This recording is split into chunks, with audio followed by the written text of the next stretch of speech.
All right. Matt Stoller is somebody in high demand recently. You're reaching, I don't know, you're breaking through in a way. Does it feel as such to you? Yeah, somewhat. I mean, there was like last week. I was kind of a lone voice, not a lone voice, but a kind of voice against these bailouts. And then a couple months before that, I was kind of one of the first, I think, people on the left to say, "Hey, this coronavirus is really a big deal and is going to change our politics and our culture and our economy." And I actually wrote talking points for the different presidential campaigns and sent them and was like, here's a way to talk about it. And of course, they all ignored me, and because they were like, the coronavirus, it doesn't matter. But now I think people are like, oh, he's got it right. So, we should figure out a different way to marginalize him. So, yeah, I mean, you often are sounding the alarm about things, right? Not just coronavirus. So while I'm ordinarily disposed to think that if you're sounding the alarm about something, you're probably on track and I should pay attention to it, I can understand how somebody might say to themselves, oh, gee, Matt Stoller is sounding the alarm about another thing that seems a little bit esoteric, that seems like maybe peculiar to his own somewhat niche interests. And therefore, I don't necessarily have to pay all that much attention to it when it turns out that they ought to have been paying attention to it. I think that probably contributed to the dynamic. Yeah, earlier on. that's just Matt. You know him. He's angry. He didn't like Obama. He's not civil. Whatever it is, there's lots of ways to kind of make that, to marginalize me. Yeah. Yeah, like they can point to. I remember you wrote something during the 2012 election, basically saying like, why should anybody support Obama at this point? Like, yeah, I basically remember that piece. yeah, it was called The Progressive Case Against Obama. Right. It was prompted by. So I'm not surprised that candidates seeking the Democratic presidential nomination in 2020 may have not openly and fulsomely embraced your talking points.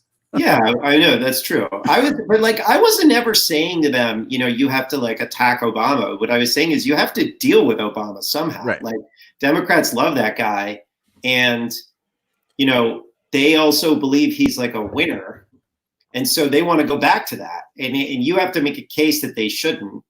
And you don't have to be direct, but you have to make a case. And then they didn't. And then Democrats were like, oh, we're going to go back to Obama, but like the senile version.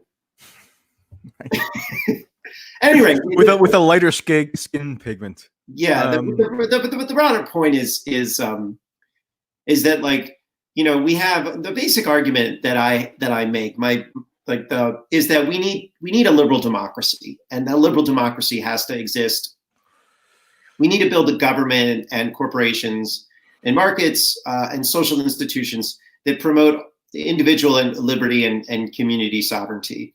And that means that we have to take on the main threat to our democracy, which is Wall Street. Like Wall Street is an autocratic force, right? They want to rule, and they don't want anyone else to have any power. And they've been working in an alliance with the other authoritarian forces around the world, which include the PRC, which is the Chinese government. But that's the main threat to our liberty, and we have to address that. And if we do, and we rebuild our governing capacity, we can rebuild a wonderful society. But as long as we don't do that, we're going to continue to have lots of very serious problems that are going to seem unconnected, but are actually connected by these weird financial instruments, which sound really boring and hard to follow, and so people don't pay attention, but are actually the root of power. So that's kind of like where I come at this, and all of the arguments that I make and the study that I do, like basically involves sort of trying to find kind of the root cause here, and encourage people to take that on. And the reason that I kind of saw the virus early is because I've always been interested in pandemics, but also like I pay attention to China, and I pay attention to supply chains, and I pay attention to how things are made and sold and produced, which is not what the left does. And most of the time when people hear the term supply chain, their eyes glaze over.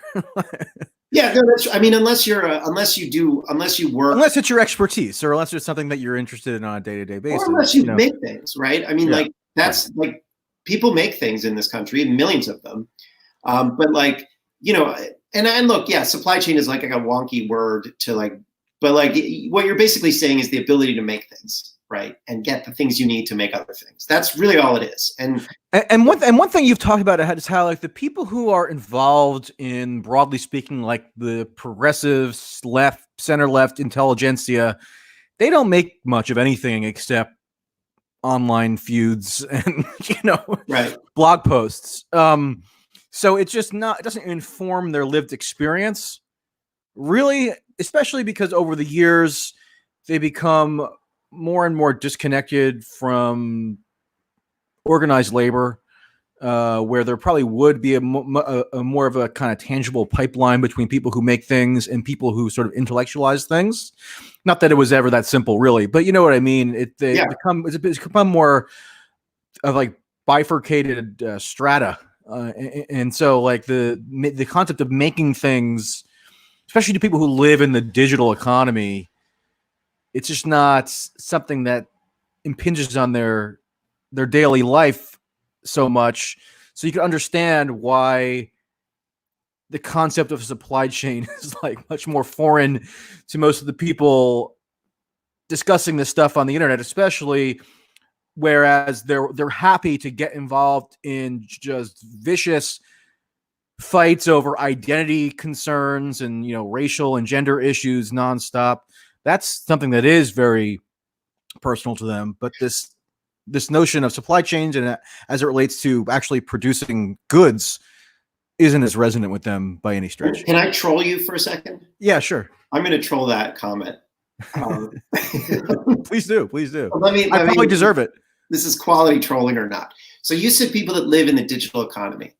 So I'm gonna unpack that, because I think, and this is like, I include myself in that, by the way. I'm not exempting myself. And me too. I mean, I'm in that world, but like we don't actually live in the digital economy. Like I eat food that like didn't come from like the digital economy. Like I can use products that didn't come from the digital economy. Most of what I spend my attention on is kind of like stuff that people are arguing about online, or books, or various other intellectual endeavors, but like, or social interactions mediated by tech platforms. But the actual economy in which I live, the society in which I live, is largely a physical economy that's produced by people that make things. So when so it's, and you and I are no different than like kind of in terms of like where we our lifestyles than like a Matt Iglesias or a fool like that. But like we haven't. You just made me shudder. What? Well, yeah, but it's not like I'm but you're right. Yeah. Like, I don't go to like a steel mill and like make shit, right? Neither do you. Right. But like, why is it that like, you have a different view? Like you were going to like, South Carolina and interviewing people, and you were like, this is what voters are telling me. Like you can muse all you want on Twitter about whatever, but like this is what voters are telling me. And like I can talk to like business people and supply chain people, and like, and I'm like, this is what they're telling me. And also I look at the law, and these are what the filings say. Like this is, there's nothing that prevents, Iglesias from doing that himself, but he doesn't. And it actually comes down to the fact that what's happening is not that people are divorced from the physical reality of production, like in their experience. I'm divorced from that. It's not like I hate nature. Okay. Like, like I am all of the things that. Now that's a troll statement. What? Now that's a trolling statement that you. Well, yeah, but you know what I mean? Like I like to go like hiking and stuff, but like growing things and all that, like that's, I could probably get used to it or whatever, but I'm not like some like, So you'd be like violently opposed to taking a leisurely walk along a riverbed or something? I mean, it's just like, it would take me a while to like become a good, yeah, berry picker or whatever. Like that like doing hard, that's hard work. Right. And I wouldn't be good at it. for a while. It would take me a while to be able to like do it. But the point is that like what's happening is an ideology, right? So it was an ideological shift away from thinking about production as meaningful. That's the consumer rights world. So consumer rights movement is really a fundamental attack on democracy, and it just shattered the left in the 1970s, right? And so people like, I remember like Ezra Klein a couple of months ago, like wrote something being like, oh my God, I found the most awesome thinker. His name is John Kenneth Galbraith. And he said all of this stuff about, how politics works. And I was like, and he probably couched it in his like quasi naive way where he's just having this amazing intellectual discovery. He wants to share it with you because he's so excited about it. Yeah, that's exactly it. And what was happening is it's like when you watch a movie, like an old movie from, and like you watch Casablanca and you get excited because you now hear phrases that, are in popular usage today. And you're like excited that this movie put these phrases out there, right? Like the point is that Ezra doesn't even know that he's living in a universe that was structured by John Kenneth Galbraith, who basically invented consumer-oriented politics and divorced us from production. I mean, that was Galbraith's whole thing. His whole idea was, corporations are fine, monopolies are fine. We don't have to worry about production anymore. We figured it out. That was literally what the Affluent Society was about. That was a book that he wrote in 1958. And so let me just stop you briefly, because I accept the point that you and I are divorced from the sort of the tactile world in terms of production just as much as an Ezra Klein and Matthew Iglesias are, right? So we in the sense, to the extent that we do live in the digital economy, we live in the same digital economy. And I really meant that in terms of like my income is derived from doing things on the digital economy. I mean, that's how I make most of the money that I make. And maybe that's not quite the same for you and others, but so in terms of how I conceive of my engagement in the economy, it's through that. So therefore, if I want to have a more personal, visceral understanding of the nature of like hard production or whatever term you would necessarily use to characterize it, I have to make an extra effort. It's not something that just impinges on my daily life unless I make an extra effort to think about it, right? So, and I guess the same applies to Iglesias, but he's etc. But they're, I don't know, sort of imposing a different slant of ideological prescriptions than maybe I or you would.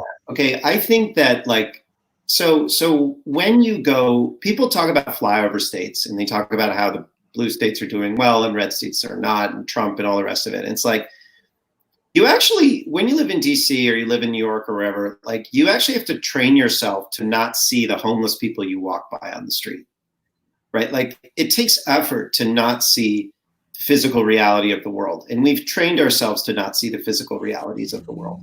So I think that like we have to look at those systems of training and the ideas that taught us not to actually see, like, when if you see somebody who like cleans things for a living, right? Like they work hard,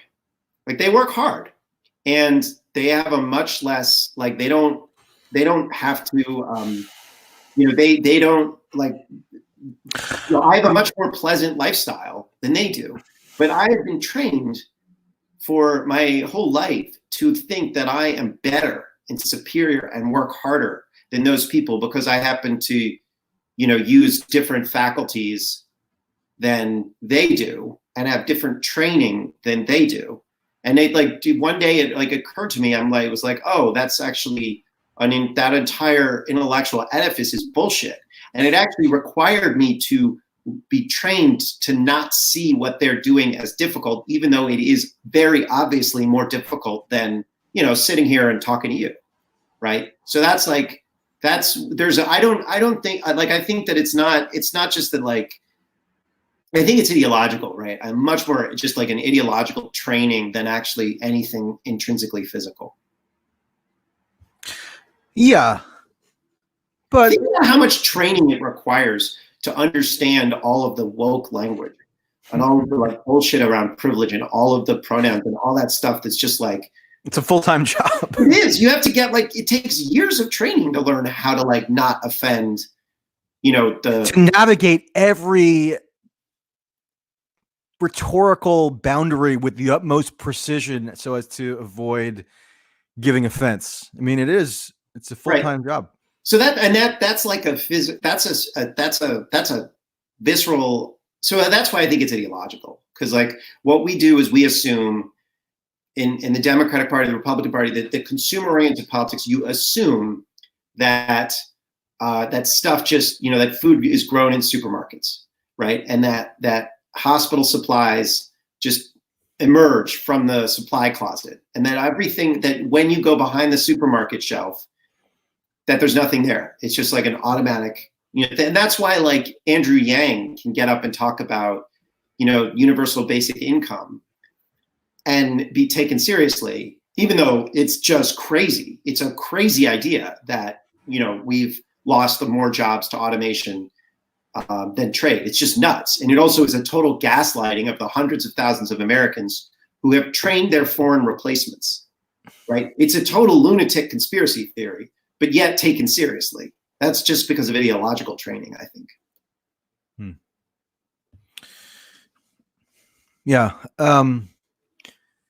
So one sort of theme that we've been discussing recently are the failures of sort of the organized professional progressive left, given that their two champions in the presidential race have failed rather dramatically. So I'm sort of like wondering how you can incorporate and yeah. Also, everyone, it was like 96-0. So it was like everyone on the right and the left was treated like total dog shit, which is hilarious. Well, I'm not even talking about the bailout vote. I'm just talking about I'm talking about the bailout vote, but I guess in addition to that, the presidential primary race, which ended in spectacular, humiliating failure for them as well. And yet I don't see much of an appetite in those quarters for self-reflection, for self-criticism, for even any recognition that maybe their behavior contributed to these undesirable outcomes. And it reminds me in a way of the denialism that was prevalent among the Hillary dead-enders after the 2016 general election, where nothing was their fault, nothing was the candidate's fault. It was all these exogenous reasons as to why Hillary lost. And in fairness, elections are complex, multivariate phenomena. So yeah, it's probably going to be the case that you could isolate factors other than the failings of the candidate individually or the campaign as explanatory. And yet, if you just kind of shut your eyes and go about na or whatever, and don't want to hear any criticism, then I don't know that that's going to prepare you to constructively analyze what went wrong and how it can be improved going forward. I see a very similar dynamic now among factions of the Bernie people, factions of the Warren people. I mean, the Bernie people are just still in outright self-deluding denial, so they're not going to be reachable for a while, or at least portions of them. But just overall, I mean, it just seems very unhealthy.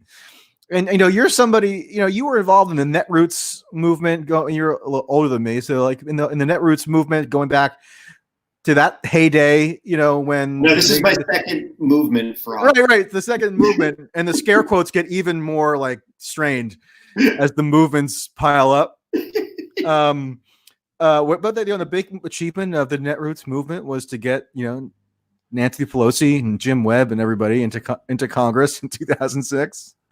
And I don't know what the accomplishments of this movement are.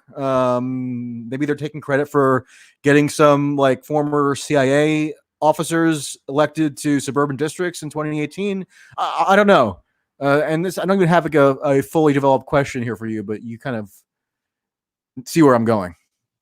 Yeah. I mean, it's hard for me to draw a broad conclusion about what people have and haven't learned, because I think that you need to you need to distinguish between, like, you need to find a way to test that, right? And you need to find different groups of people and like see if, you know, you could talk about political leaders, you could talk about grass tops, you could talk about ordinary voters. And I just don't know, you know, who has learned what. And I don't know that if the learning kind of has stopped. So I'm not saying you're wrong. I can certainly see why, you know, whenever I say stuff about what Bernie, you know, or Warren did, I get a mix of agreement and pushback. I think certainly I've learned in this period. Like, I started out in the beginning of the primary, I was sort of more leaning towards Warren, and I had a lot of respect for her because of the way that she approached, the way that she fought Geithner. But I didn't appreciate that she didn't run in 2016, and I didn't like how she hadn't endorsed Bernie, and I didn't like that she didn't point out that Clinton was opposing Glass-Steagall and various things that she was the main supporter of. And I also didn't like how she had changed her rhetoric starting around 2015 to deal with Trump. I thought she didn't come off very, very well. She was moving towards sort of the woke frame then. But nevertheless, she persisted, became this amazing slogan that everybody had to print T-shirts for. And you know what the thing what did it for me was remember the Fearless Girl statue? Vaguely. And so there's, you know, the bull, the metal bull in front of, and yeah. So some annoying PR firm, not dumb, they're actually really good at it. They hired by a giant asset manager, I think State Street, installed, got a sculptor to do a metal version of a little girl standing there fiercely looking at the metal bull. Yeah, I remember that. And it was this sort of like, oh my gosh, this is so, you know, wonderful, like a woman or a little girl like showing the power of girl power, and, you know, and it was just like a big financial PR thing. And I think that like Warren tweeted about like how great Fearless Girl was or something, and I was just like, that's crazy and not consistent with like what an Oklahoma populist would think, but it is consistent with what a Harvard law elite would think. Anyway, the point is I respected Warren a lot. And I thought that Bernie, you know, as much as I didn't like how he operated, like politically, I thought he was, you know, he always like leads the fight against, you know, some bill that ends up passing. And I'm like, well, I wanted somebody who like leads fights and wins things occasionally. But I did see him standing up in 2016 as a really important moment. I thought that was a really good thing to do, to challenge Clinton. And no one else did it, so I give him credit for that. But then as the primary continued, I was like, okay, well, it seems like Warren is running a really bad campaign, and a campaign that's embarrassing. And so I lost my, first I was like, okay, I moved over to Bernie, and I leaned towards Bernie because I was like, okay, well, he seems to be running a better campaign, and he seems to be actually learning, because he's not a good policy guy, but he's good at like talking to the working class. But then, but his policy chops seem to get better. And Warren, her policy chops were good, but she never learned how to run her political judgment was still bad. But then, and this, I think a lot of it is because of your, what you were writing about, what you were talking about. I noticed that while Bernie didn't really change his rhetoric that much, a lot of the surrogates around him were actually really problematic. And like there was that moment in 2018 when you saw the squad come into Congress, and you had this opportunity for them to either go the economic populist route and stand up against concentrated power, corporate power, or they could go the wokeness route. And they very much swung towards the wokeness route.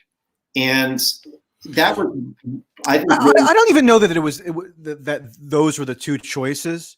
Right. I just think that somebody, I mean, if they could have exercised some temperamental restraint, right? Everything didn't always need to be this big controversial grandstand where everybody was debating, you know, whether they were yelling loudly enough or, you know, that kind of thing. I think you're right about that. But I think that the woke frame is very much a witch burning frame. Like I think the hyperbole, the canceling, all of the like obnoxious like volume, the caps lock speaking, all that is part of the frame, right? Because what you're trying to do with wokeness is it's an in-group signaling thing. It's not actually about racial or gender-based justice. It's about signaling that this person is not in our club and that person is in our club. And so the hyperbole is designed around that. Right. So I now and then members of the squad do occasionally present a critique of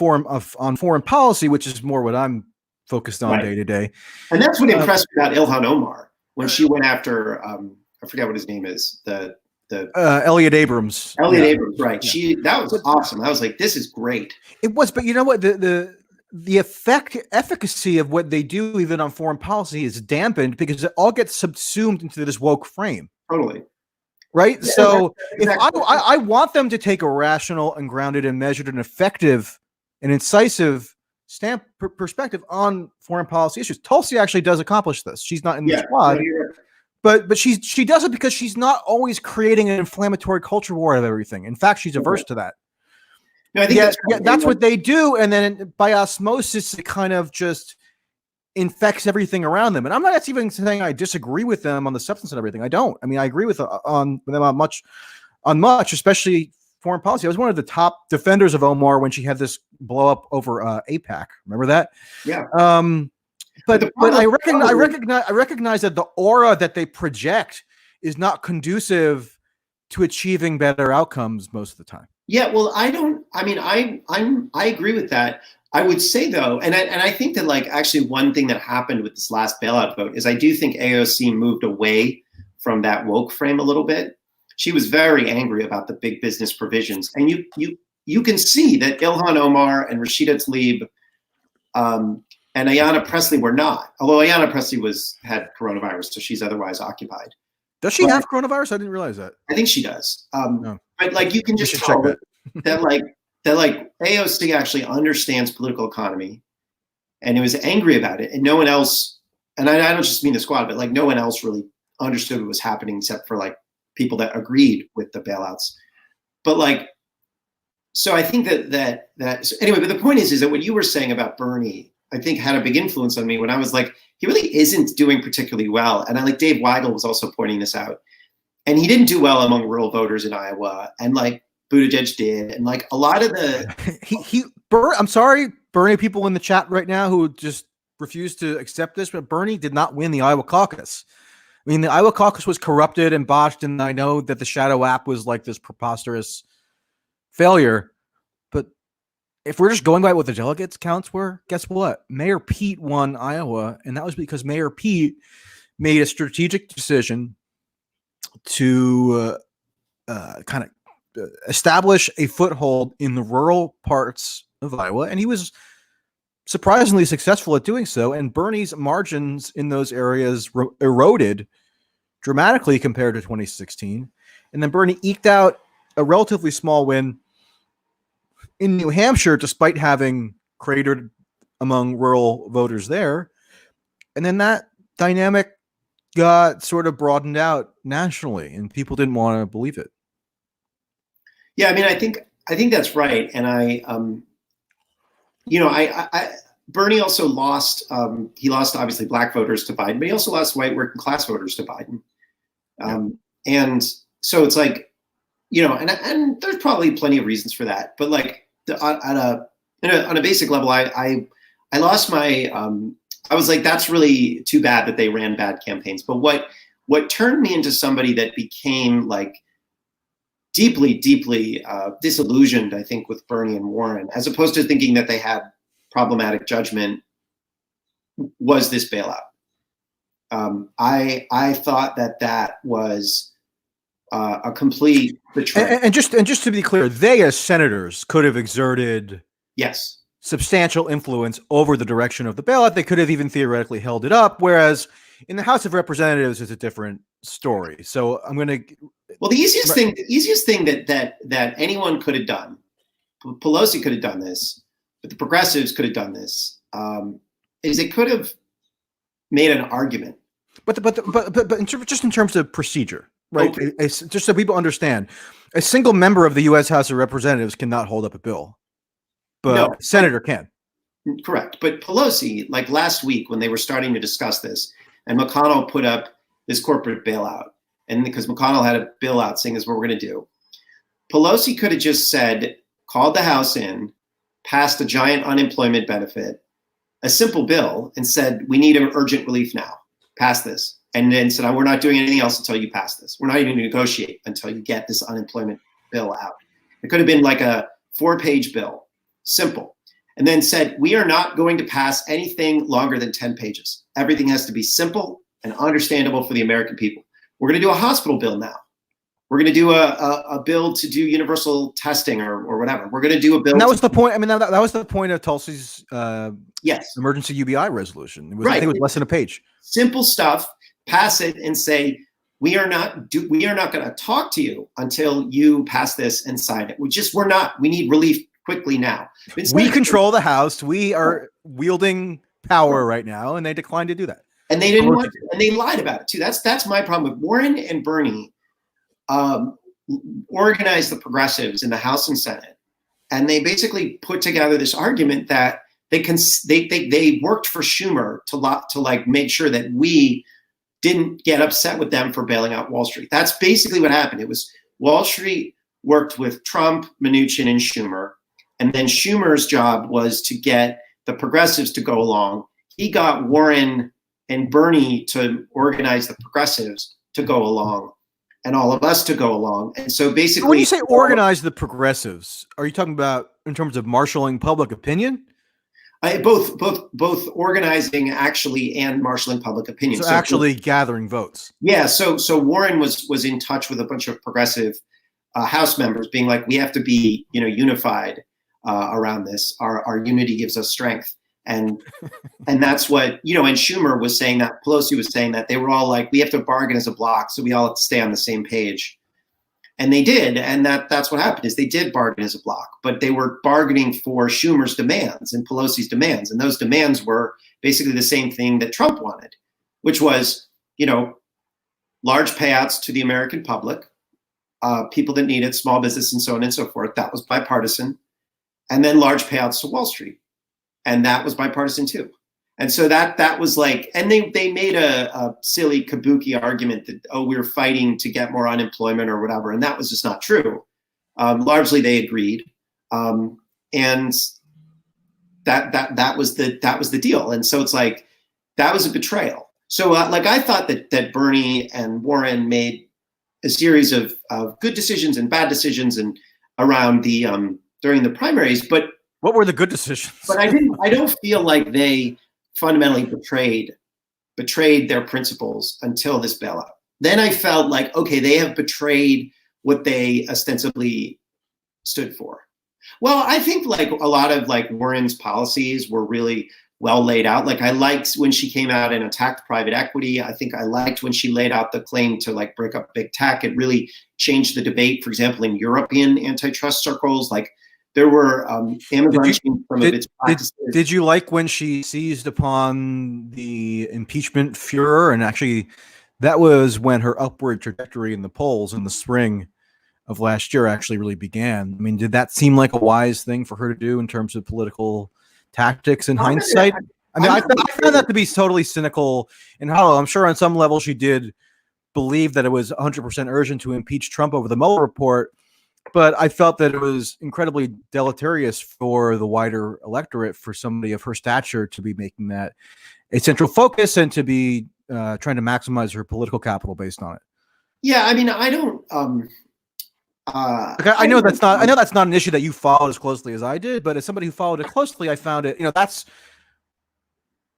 I couldn't help but have that make me be very off-put. I probably wouldn't have done it. I like the way that she did it. I probably would have done it differently. But like, it's like one of those decisions that was not something that I think was a horrible decision. Like, I think she should have said, we need to impeach him for the Trump hotel stuff. Like, that's just like, that never would have gone anywhere. Right. Well, the point is like the petty graft was like the obvious stuff to impeach him on, and they didn't. But like I think that was a strategic, like, I think that might have been a judgment issue, but I don't feel like it was a betrayal. No, I didn't feel betrayed by it. I just felt annoyed by it. Well, that's fair. I mean, one thing I did like about, I couldn't feel betrayed by Warren because I was never somebody who felt like I was on Team Warren. I just felt like she was somebody who occasionally espoused reasonably good policy ideas and grilled people in the Senate effectively on occasion. But I never had this deep emotional or even philosophical attachment to Warren as such. Well, it's not an emotional issue. Just first of all, it's not. I'm not like mad at Warren, right? Like I don't feel betrayed in that sense. I'm actually just making a political argument, which is that Warren and Bernie built brands and built movements based on challenging concentrated financial power. Then they used the brands and the movements that they built to serve concentrated financial power. That's my issue. It's not. It's that's the problem with the bailout. It's not like how dare she do these things like she's owes more to us than that. No, I just think like she helped build a movement and then betrayed the principles of that movement. So that just to be clear about that. Yeah. Like the Mueller stuff, like, I mean, obviously the Democrats mishandled that from the beginning. It was a bunch of hysteria. Like you were right.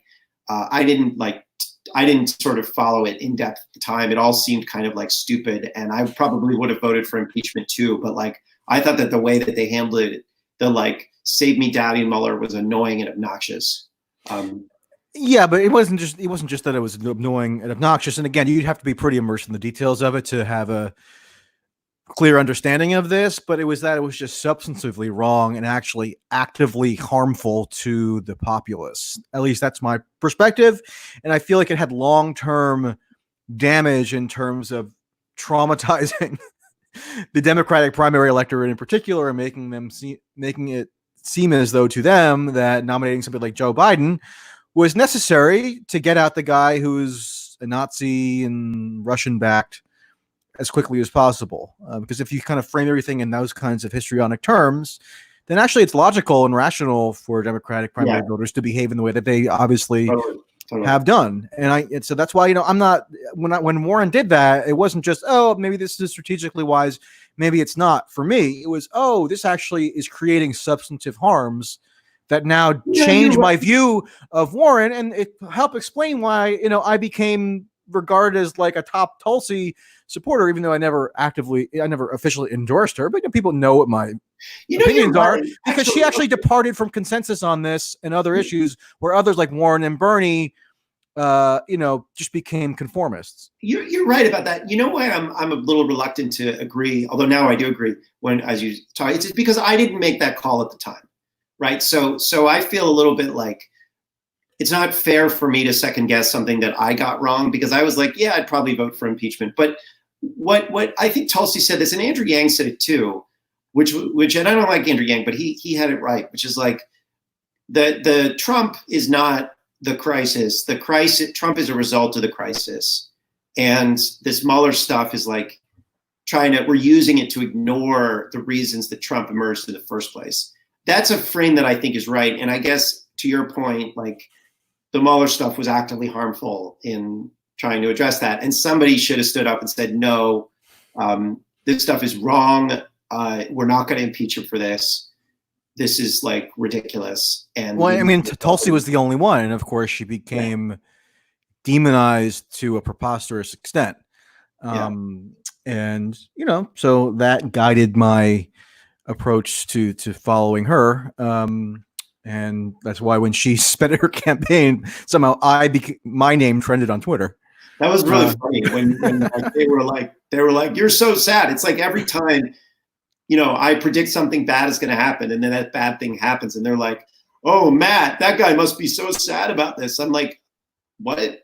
Yeah, they were like prayers up for Michael Tracey, as if like, can you go find a single public utterance I ever made when I said Tulsi Gabbard was likely to win a majority of pledged delegates in the Democratic presidential primary?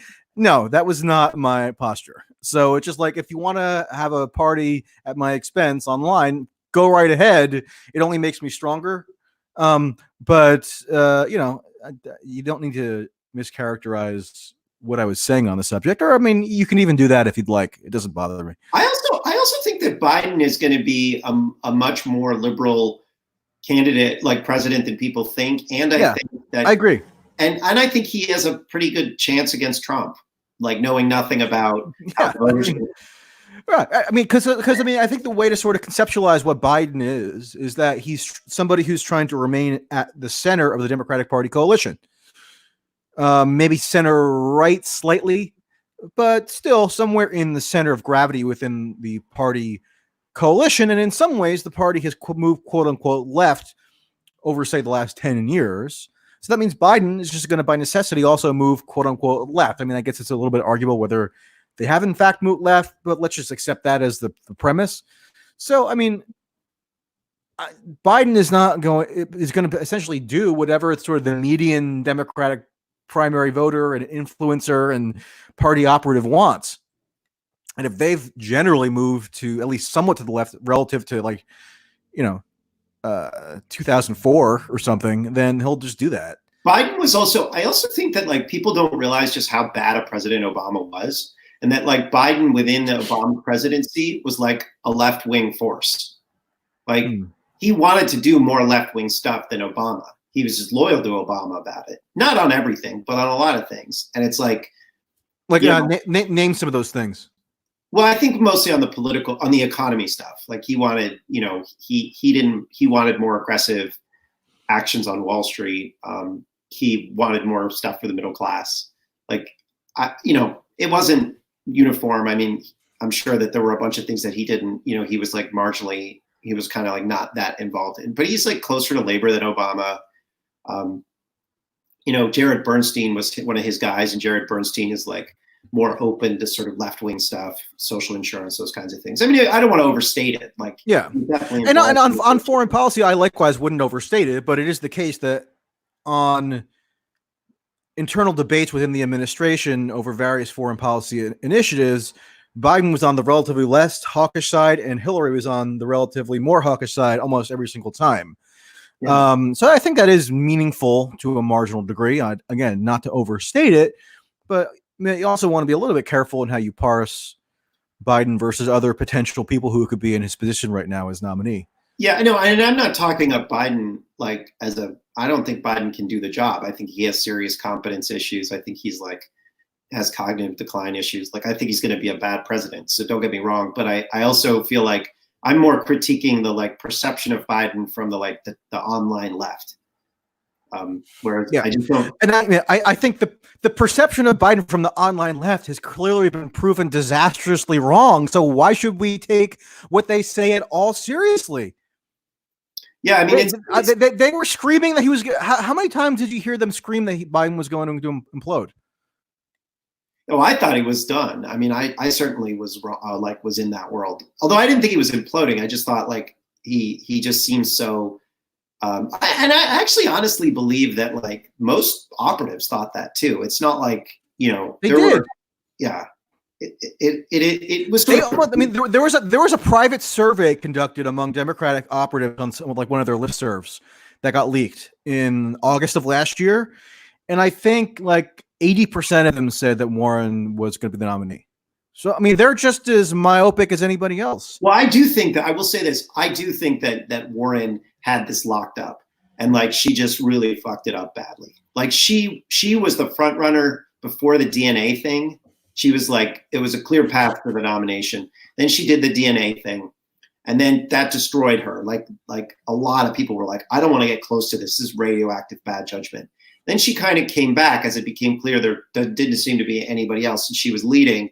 And then she screwed it up again with for a variety of reasons. I think the mishandling of healthcare, but then just the same series of bad choices. So I don't think that Biden was inevitable. I think Democrats wanted somebody who they perceived of as a team player with Obama, and it could have been Warren. It's just that she ran she just made a lot of really bad choices. Yeah, I mean, I don't really buy it. I think Biden kind of was inevitable. I can see that. I mean, when Biden started announced, and then all of a sudden he was the front. I mean, you think Elizabeth Warren was going to sweep the Deep South? I think it's quite possible that had she done a better job and not done the DNA thing, that Biden may never have gotten into the race. I guess that's plausible. But the point is, there is this very blinkered way in which Biden is discussed on the online left, where they'll circulate a video clip of Biden fumbling his words or not expressing something articulately or exhibiting signs of cognitive decline, I think everybody pretty much recognizes that Biden is undergoing cognitive decline, but there are gradations of decline. I mean, if you say that the guy has dementia and is like incapacitated, obviously that's not correct because he can sit and give interviews, at least express his points to the where you can understand what he's saying. So I just think there's this hyperbole applied to Biden that clearly is disconnected from how a majority of the Democratic primary electorate perceives Biden. Yeah, I mean, I think the other thing is that like the Democratic Party has changed pretty dramatically, the electorate, and that like what you have is a lot of George W. Bush voters are now Democratic primary voters, and a lot of like working class people are now either they are not part of the Democratic Party or they're actually part of the Republican Party now. And so the party is different than the one that like I knew in the mid 2000s. And when Joe Biden, you know, there's credible allegations of sexual assault, there's like obvious, very serious corruption problems with Hunter Biden, all that stuff is true. And the primary voters just don't care because in many ways they've become used to scandals and corruption under Obama and then under Trump. Because what Obama did, like the level of corruption in that administration was kind of off the charts outrageous. It's just that I think they were being organized by MSNBC and they're like liberals are morally vain and ideologically blinkered. So, you know, they didn't necessarily see it or want to see it. And then, like most of our sort of grass tops and opinion leaders refused to actually be honest about what Obama was doing, refused to be honest about what Joe Biden was doing. So, you know, that's like one of the reasons that this whole, you know, one way to see the 2020 primary was as like a giant passive aggressive fight over Obama's legacy. And like they couldn't be overt about it. They couldn't say, oh, Obamacare sucked. The healthcare system is worse now. So they had to argue about Medicare for all or not, which is really besides the point. And like, yeah, I mean, there was a point where like Julia and Castro directly challenged Biden on deportation policy, right. But that was pretty much as far as it went. And that was sort of a little bit, I mean, that wasn't even that resonant of an issue, I don't think. That's right. But it's like, you know, if somebody was like, you know, and by the way, I don't think that the people are going to get mad at me, but I don't regard this latest sexual assault allegation as particularly credible, at least barring further verification, you know, and some actual vetting. You know, to me, it looks like a pathetic last ditch attempt to like come up with something to take down Joe. And we don't have to get into all the details, but you know, it doesn't, I think that there's cause for skepticism and cause to believe that a lot of this is driven, at least the you know, the frenzy around it is driven by desperate political opportunism amongst elements of the online Bernie left who know that they failed and are taking, you know, throwing a Hail Mary. Well, I mean, I listened to her, Tara Reid talking, and it sounded credible to me what she was saying. I mean, it's consistent with what other people have said about Biden. Apparently, she told, you know, friends at the time that it happened. So I don't think it's made up.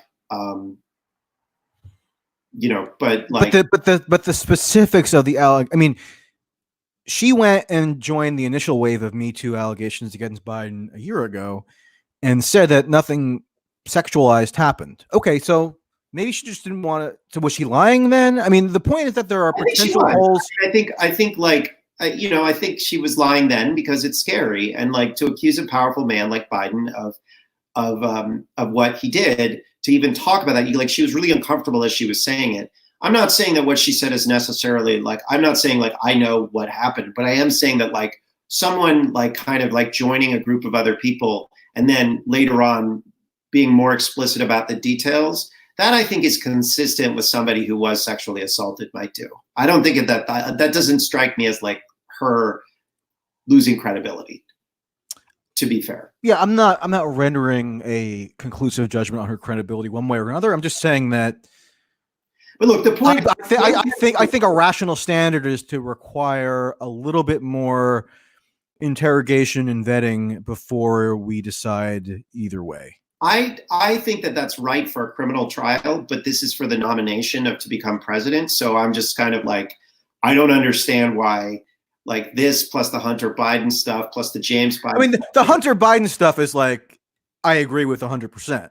And it's amazing to me that Joe Biden could have been at this. Joe Biden's corrupt conduct and his nepotism could have been at the center of a months-long impeachment melodrama. And none of his rivals felt that it was relevant to discuss that in any context other than saying, oh, Donald Trump, you're being so mean to Joe. Please stop that. And by the way, we're going to vote to impeach and acquit and convict you. Like they're, you know, and then they wonder why Biden won. Yeah. So anyway, it you know, it is what it is. But like Biden, I'm like, I follow. One of the reasons I spend less time looking at elections than I used to. Like I used to be really into elections in the Netroots days back in the mid 2000s, and I worked on primaries and various other things. And I got really into it, and I thought this is the way that we're going to change things. And I also used to attack the media a lot. And then as the financial crisis started in 2007 and 8, I was like, there's something going on here that I really don't understand. And I had worked on some policy issues. I worked on net neutrality in 2005 and 6, and I worked on some war stuff. But like, I was like, there's something going on here that I don't understand. And obviously Pelosi's betrayed us. It's really bad. So this was in 2007 when she, I think, authorized Bush's surge in Iraq. And I was like, okay, this is a disaster. Clearly the movement I'm a part of, like, we don't know anything about governing. We need to learn about governing. We only know the most that MoveOn.org could come up with is to put out an ad saying, General, betray us. Remember that?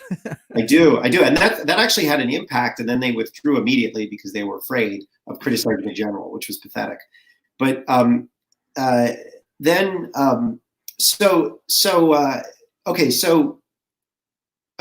we go. I went and started working in Congress for a member of the Financial Services Committee on the bailouts, and that's when I like got my eyes. I like started learning about where power really is, which is in finance, and in our housing policies, and in our choices about how we allocate resources. Right, like who gets the stuff and why.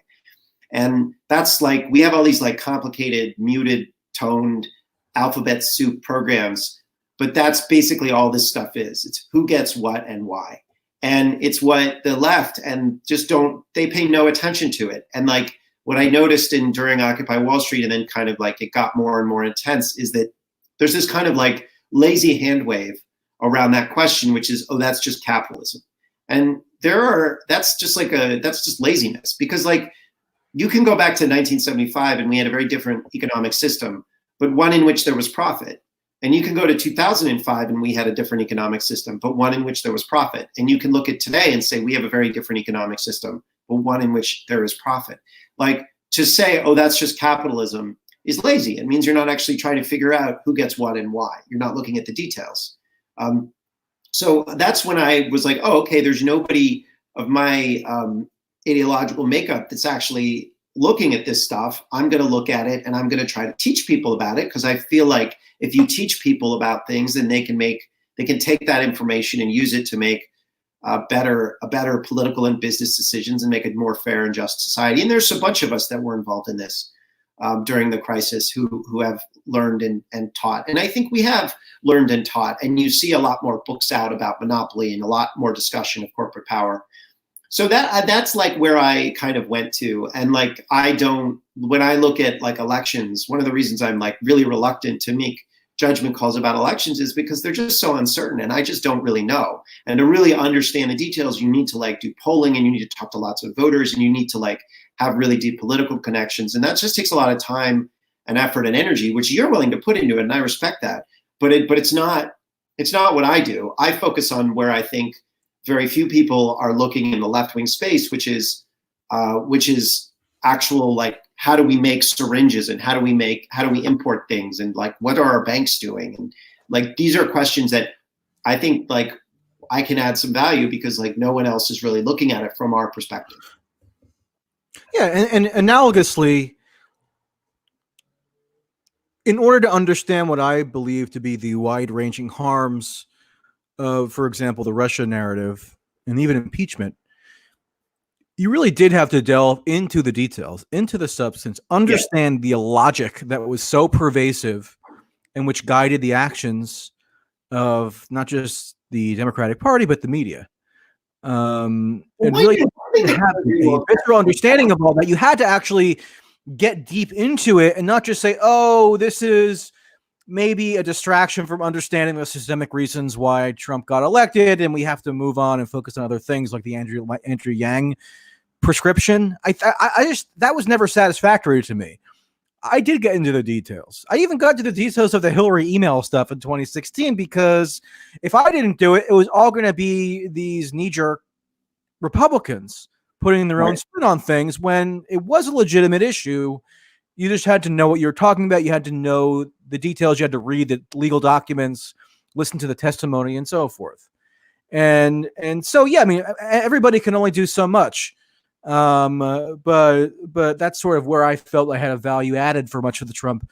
I think that's why I always enjoy your work, because you're empirically minded, and that's like, and so is Glenn, and so are a few others who really like look at you read the documents, you read the law, you try to understand the details, you listen to the testimony, and then you come out and you say, here's what I'm concluding. And then you also, you match that with the like common narratives out there. And you're like, these narratives, well, that's basically what you do, is you find the underlying empirical data, whether it's talking to voters, whether it's paying attention to the details of a scandal.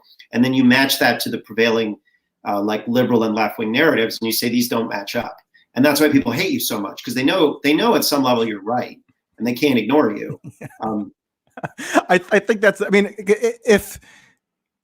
and not to sound too self-aggrandizing, but if they thought that I was just totally 100% wrong about everything, why would they always be worked into a tizzy about me? Why wouldn't they just ignore me? You're clearly not irrelevant because they hate you. Like, they spend the time to hate you, which is the same way they act towards me. Like Jordan Weissman the other day was talking about, and I like him, but he like gets mad because he's like torn between wanting to be truthful and wanting to be like, in the social climbing world.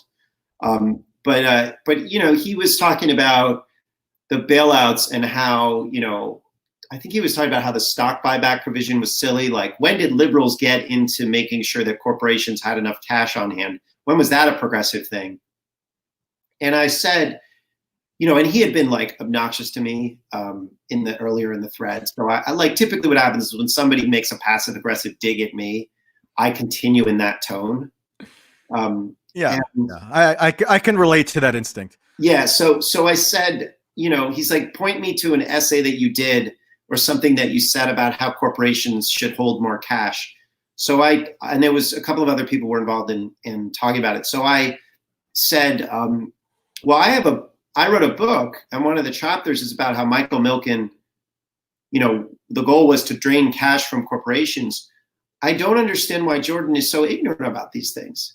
This was like a passive aggressive dig at him.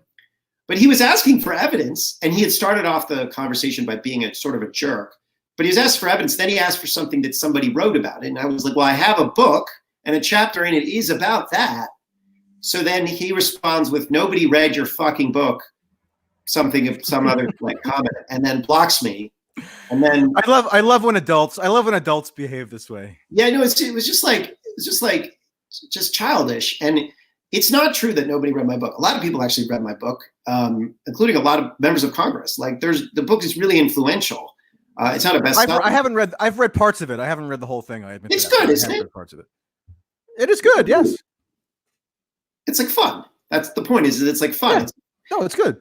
It's like the whole people should get it. Goliath. It's on Amazon. Yes, get it. Goliath, the 100-year war between monopoly power and democracy. I'll put the link in the YouTube description box. Yeah, buy it. It's a good book. And the thing is that like somehow I wrote a book. It's about all the money and power in the world and why we allocate it the way that we do, right, in our corporate systems. But like, that's a fascinating story. We argue about that all the time. Like, that's what all the arguments about sports are, and like, salary caps and all that stuff. Like all the fantasy teams, we argue about power and money. We just don't argue about power and money in politics and Wall Street, but it's just as interesting. It's just that it's designed, the way that people tell the story is to make it super boring, because that way it excludes people. And when I wrote the book, I was like, I'm going to make this fun, because it actually was really fun when you were in those committee hearings, or you were like having those battles, you know, about trains or steel or oil or computers or whatever. So like I wrote that book, and it's been pretty influential. But people like Jordan or Matt Iglesias or Ezra or Bill Maher or all of these like kind of dipshits, or Mehdi, that dude Mehdi, whatever his name is, like they're too lazy. Oh, I can't stand that guy. They're too lazy, basically, to actually work at understanding the details of commerce and to match it with our politics. And as a result, we are in a situation today where we don't have enough ventilators, we don't have enough masks, we don't have a competent governing bureaucracy. This is not just a fault of Trump. Trump obviously is doing a horrific job with this pandemic. But the reason we don't have ventilators goes back to Obama era antitrust policy. There's just a story in the New York Times about how there was a company that came up with a much cheaper, better ventilator that the government had a contract with to buy a lot of them. And then Obama's FTC allowed another company that made existing ventilators to buy them just to kill that product and then cancel the government contract. So, and one of the reasons we don't have enough hospital beds is because private equity and hospital monopolies have been buying hospitals and shutting them down, like for the last 20 years. Like, one of the reasons we don't have enough medical supplies is all the same reasons that we're talking about. We have had this problem during the AIDS epidemic, where we had safe syringes made by innovative companies that were less likely, where you would have less, they were retractable like a Bic pen. And so you wouldn't have needle sticks, and doctors and nurses were afraid of needle sticks, and this gave people HIV, but they were blocked from selling that syringe into hospitals because of monopolies. Like, we've had these problems before. These are longstanding problems that go back decades, but continued in the Obama administration, the Bush administration, and the Trump administration. So, you know, we need to be talking about this. We need to understand these institutional problems. And so when you say, is the left really understanding? Are people really coming to terms with with what happened with Bernie? I guess that, because I don't want to speak in a broad, like, I don't like speaking in broad brushstrokes, because maybe people are learning. And I think that I've seen some people like coming out and learning from that. I've certainly learned a lot in this primary. But one thing I do note is that I think the right wing is learning really quickly about a lot of these supply chain problems. You've seen a lot of the right populists on the right use the Small Business Administration and then trying to get involved in supply chain issues. I'm seeing that they're the ones that are picking up on the antitrust arguments that we've been making and connecting it to the pandemic. We're all living in Josh Hawley's world now.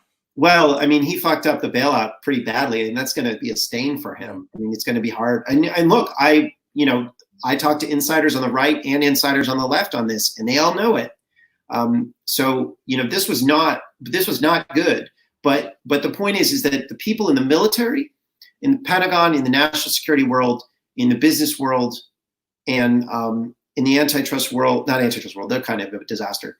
But like on the right, they're all learning what's going on. But on the left, you've got this like very strange, it's a very strange dynamic. And I also talk about China, and people get very upset because I talk about how the Chinese government is a fascist government. And they think it's some sort of racial thing. In a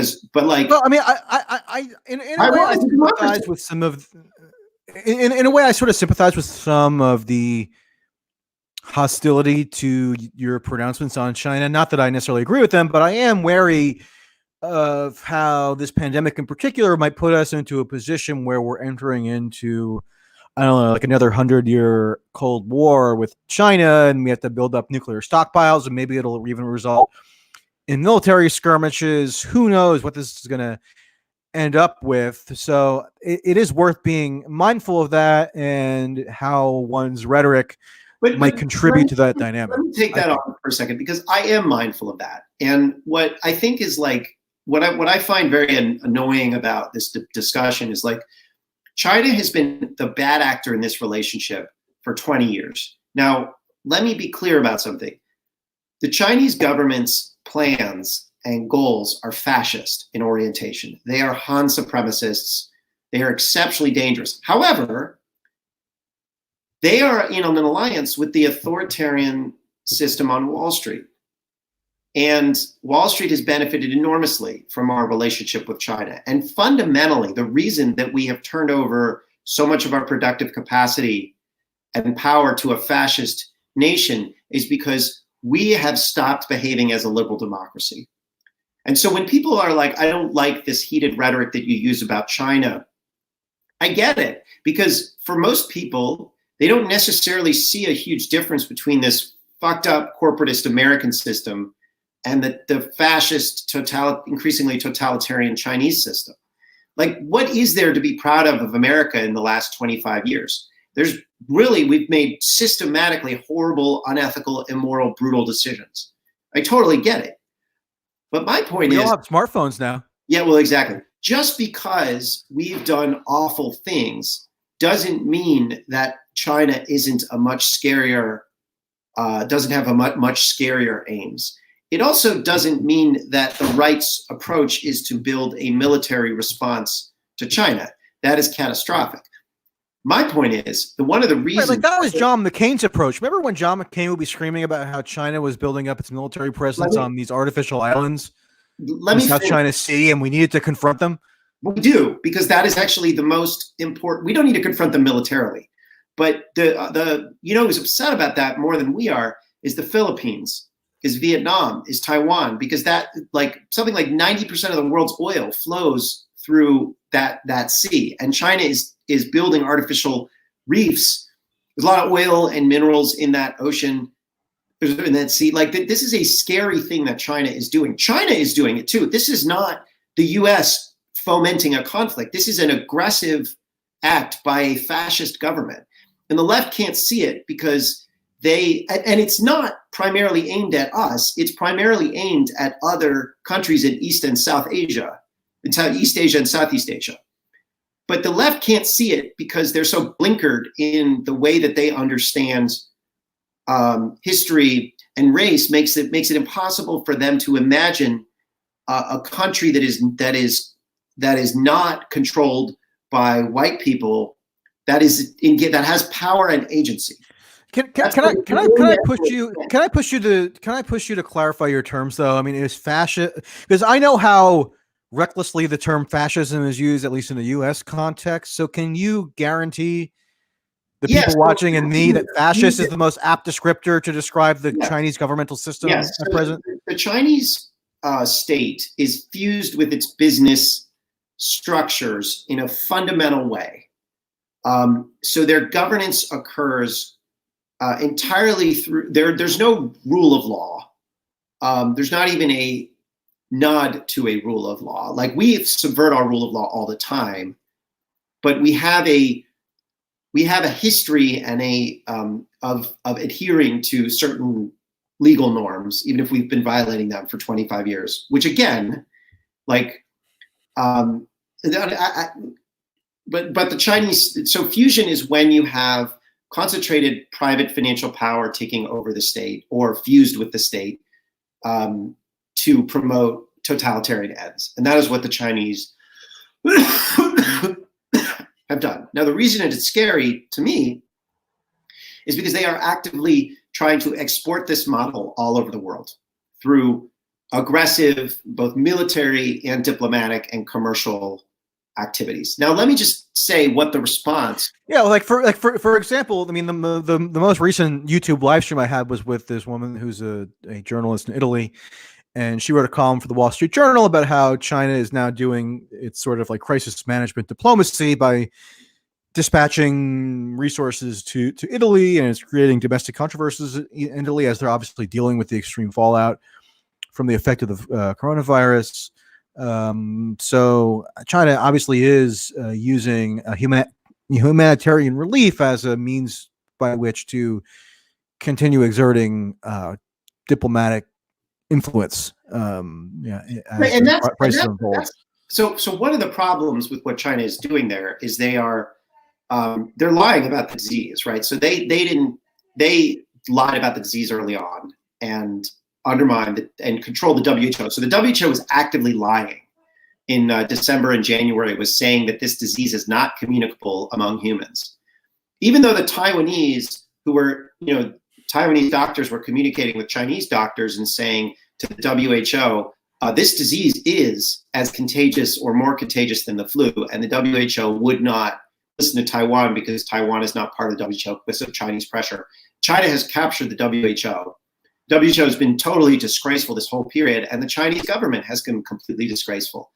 Their numbers about their diseases, while probably directionally correct, are a lie, and we accept those numbers. But let me just explain to you why my frame is not the same as the neocon frame, because I think it's really important when understanding how to address China. China also, a lot of the relief supplies that they're sending, they're price gouging, and a lot of them are actually don't work. So they ship 600,000 test kits to Spain, and it turns out that they don't work. A lot of the things they're selling are fraudulent. But they are filling a role that America used to fill. We coordinated the global response to Ebola, and we're not doing that now. And I think part of what's happening is the left doesn't acknowledge that the U.S. did. Didn't the U.S. also coordinate the global response to the 2004 tsunami and stuff like that? Whereas I guess American imperial decline is rendering it inert in terms of but kind of coordination. Is that I don't like to use words like imperial decline, because I think that coordinating a global response to Ebola is.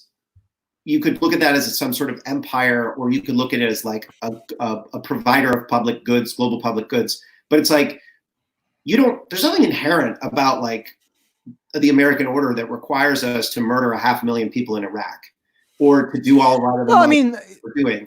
You could conceivably wield imperial power for just ends. Yes, you could build a global order that has a lot of beneficial things. And let's say hegemonic power, and maybe imperial is not the right word.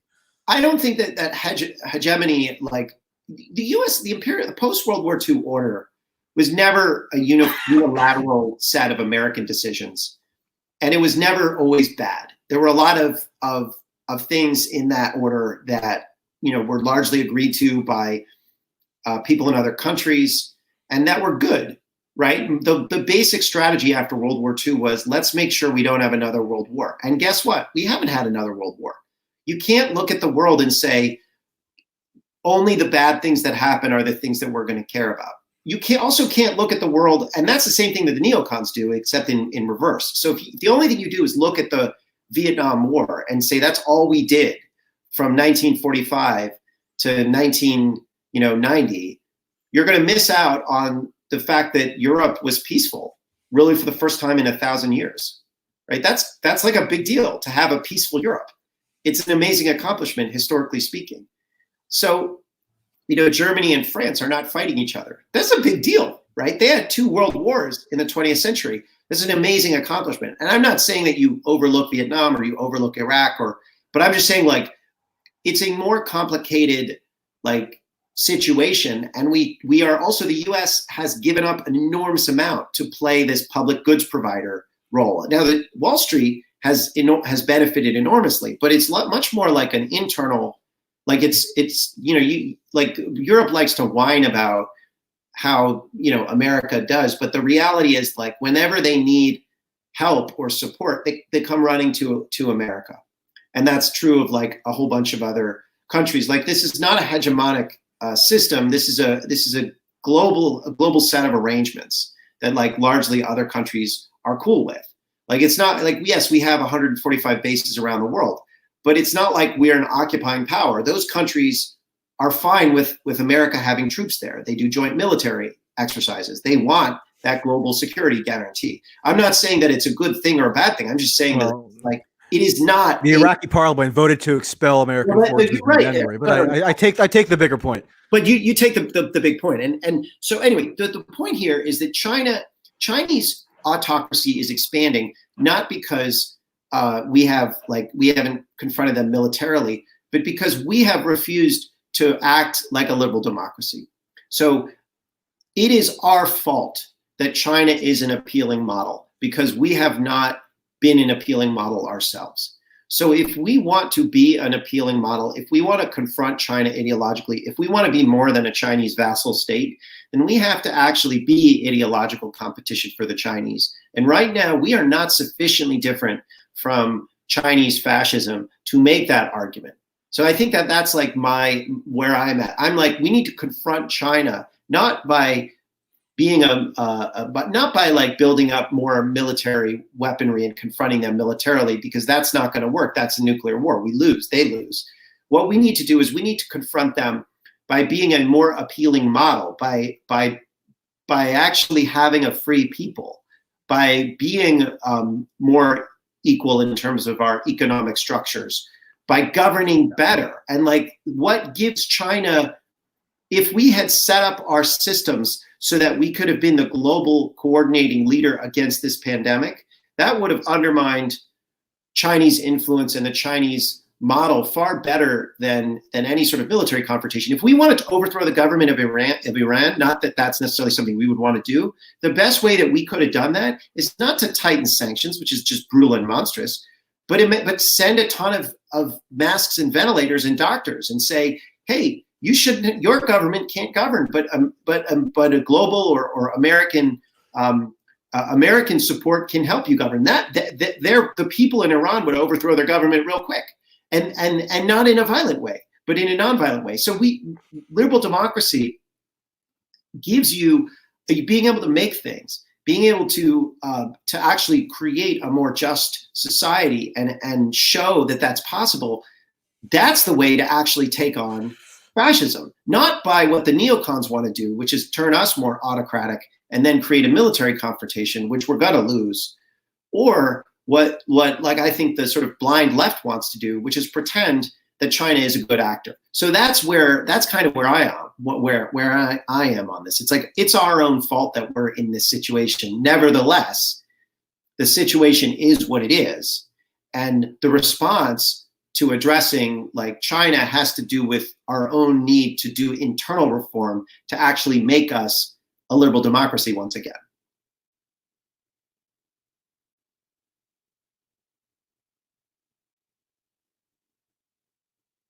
Hello?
So everybody there, I think I'm just going to wait and see if Michael Tracey comes back. I'm assuming his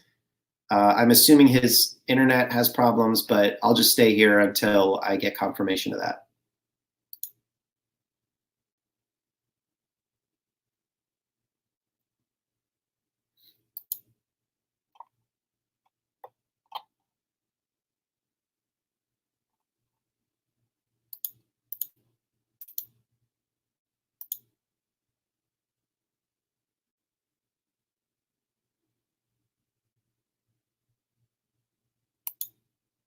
Hey, I'm back. Can you hear me? Yes. Yes. Okay. I guess my internet dropped out. Yeah. It's convenient though that the stream proceeds even as I will. Here, I'll promote my book. Okay. There you go. We've just done a book reading. Okay. In 1956, Congress responded by passing the bank. You should read the acknowledgement section and give everybody a heartwarming. Thank you, Ezra Klein and Matthew Iglesias, Jonathan Chait, and of course Tim Geithner. Tim Geithner, being moral inspiration. Elizabeth Warren's dog Bailey. He's such a good boy. Anyway, yeah, so I didn't hear your entire spiel. I mean, I guess all I would say on the neocon and China point is that, you know, I wouldn't presume to give you any advice in terms of how you couch your rhetoric on anything, but I think for those of us who've spent a long time being especially attuned to the maneuverings of neocons, it may be worth sharpening those distinctions. I don't think I'm going to be able to do that. Okay. Honestly, the problem here is that we have a neocon dominated political system, and we also, to put it really simply, we also have a foreign Hitler, and somebody else is going to need to come somebody else is going to need to come up with a way to communicate that, because the fact that we have a really horrific domestic discussion of how to manage foreign policy doesn't make Xi Jinping not a Hitler or Hitler-like character. And I can't. People don't hear when you use foreign policy gibberish terms like threat to the global order or whatever. So I don't know any other way to put it. My point is that the way that you actually address the problem of China is you turn America back to being a liberal democracy. You have to have an ideological conflict. And right now we're not sufficiently different than the Chinese to actually have that conflict. We can't provide the things, like we can't provide supplies to other countries. We can't do the global coordinating that we did under Ebola. That's actually how you defeat the Chinese model, because China is a pretty weak system. They lied. There was a lot of dissent in China over how they handled the coronavirus. But it's like, if we had governed ourselves a lot better than the Chinese did and didn't have these massive problems, then the CCP would be having really serious problems in China, because their own people were saying, we want freedom of speech, don't muzzle doctors. But the fact is that we are muzzling our own doctors through private equity. And the fact that we're mishandling this so badly because we've hollowed out our government makes us weaker vis-a-vis China and vis-a-vis our own values, or ostensive. I don't like saying our own values, because our own values are whatever we're doing, and our own values are clearly not liberal democratic. But my whole point is, we have to be clear-eyed about what China is doing. And the Chinese government is doing really dangerous things. Their own people don't like some of the things that they're doing. They're threatening countries around them. It's not, Taiwan is a democracy. It's basically the same culture. So there's nothing inherent about this. And we've contributed to the growth of this fascism abroad through our own autocratic and authoritarian institutions on Wall Street. So the way you address this is not by what neocons do, but you do have to recognize that there is this dangerous power center abroad. And I am not going to play, like, I can explain this an endless number of times, and I have, and it doesn't matter. The left doesn't care. They're just always going to say, whoa. The problem I want to pay attention to is how we're fascists and how we're neocons and we're always bad. And it's like, I'm sorry, but I can't help that. There's nothing I can do about that. That's just something that the left is going to have to learn.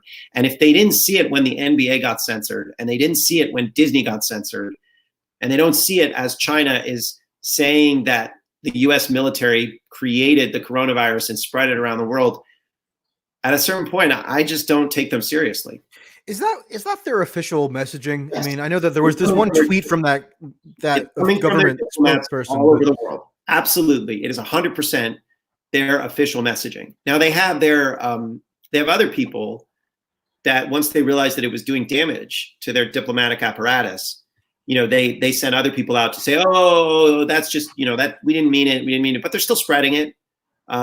It's absolutely their official messaging. It came out, and if it weren't their official messaging, then you would know, because the guy who spread it, he would have his Twitter account taken away. He would be demoted within the party. But none of that happened because it is their official messaging. That's what they want to get out there. They're a gangster state. I mean, they are. What is your best explanation right now for the genesis of the virus itself? I mean, it probably came from like bats in Wuhan.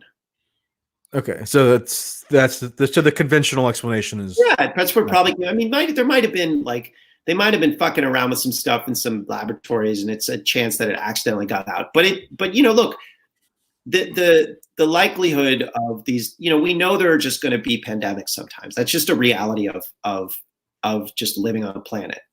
It could have come from Kansas. It happened to come from Wuhan. There are probably some reasons why it's easier that it came from Wuhan. But like MERS, Middle East Respiratory Syndrome, came from camels. And, Japanese encephalitis came from Japan. Lyme disease came from Lyme, Connecticut. Like, mad cow came from England, right?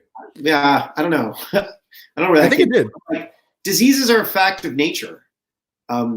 And like, I guess it's possible that it came from like a laboratory in China, but like the reality is that it, and if it did, it could have like, and I don't like the fact that they, have prevented the CDC and experts from going in and like looking at that, but like it probably didn't.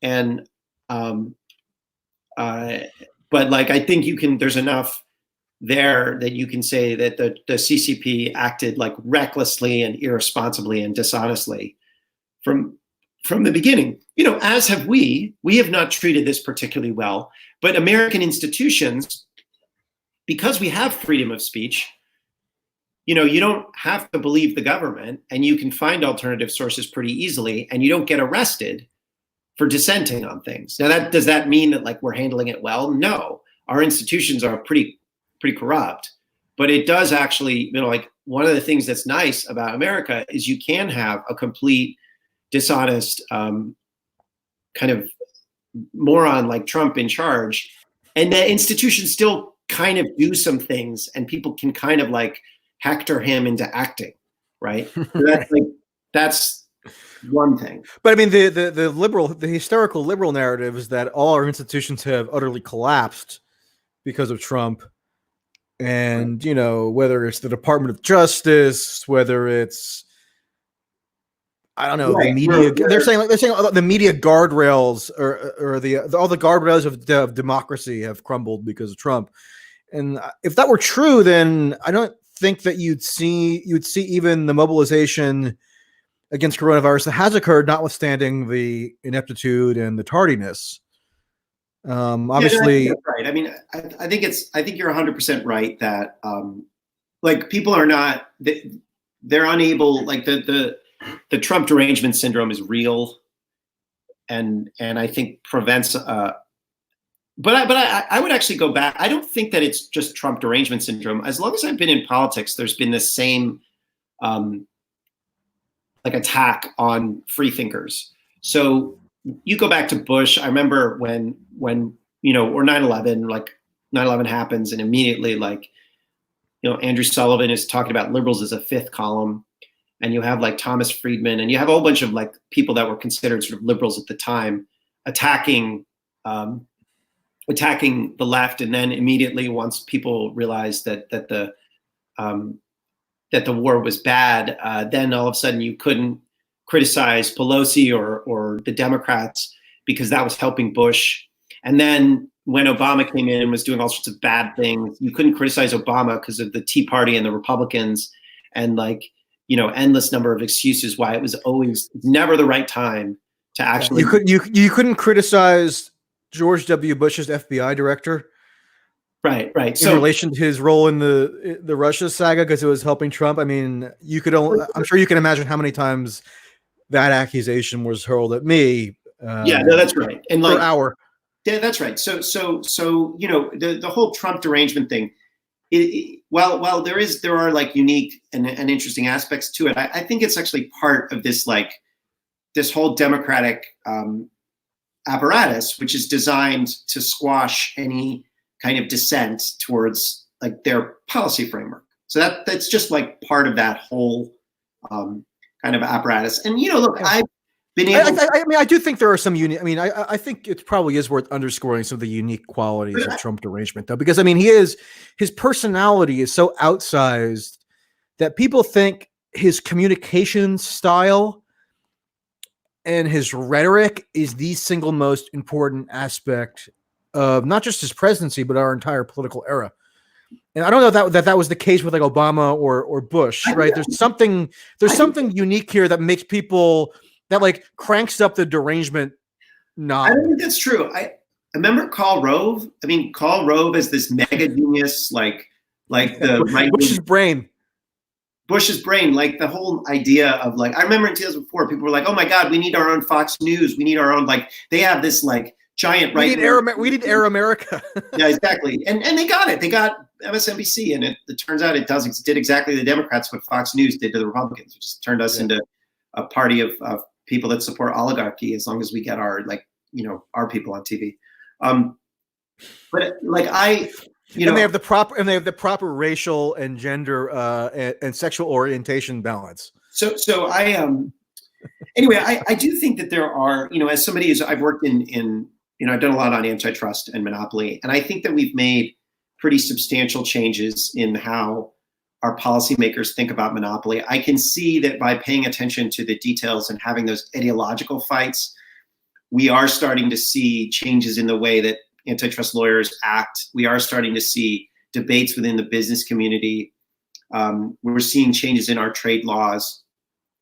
We are seeing, like, the Democrats have changed their approach to questions of monopoly. You saw, the largest fine ever, the $5 billion fine against Facebook. Like, there are real changes happening. So I'm not willing to say that, like, that nothing, like, even as I think the political infrastructure, you're seeing like a tightening of that.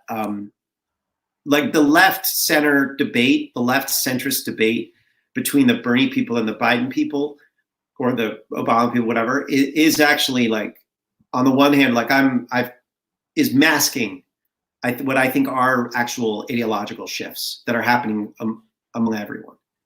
So there are some like tectonic shifts that get obscured by this like centrist versus progressive squabble. Right. And I always found that framing so tedious and reductive, like centrist versus progressive. Joe Biden isn't really a centrist. He's not like Evan Bayh, right? I mean, he's not a centrist in the way that term has generally been understood, especially if he's just basically playing the role as center of gravity within the Democratic Party coalition. So centrist really is not the right word for him, and yet everything gets kind of reduced to these very binary and stupid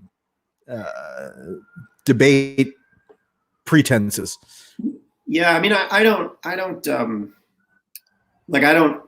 I noticed the progressives didn't pay any attention at all to the foreclosure crisis, and I noticed they were not responsible at all for the monopoly thing, except for Elizabeth Warren. She did break it through.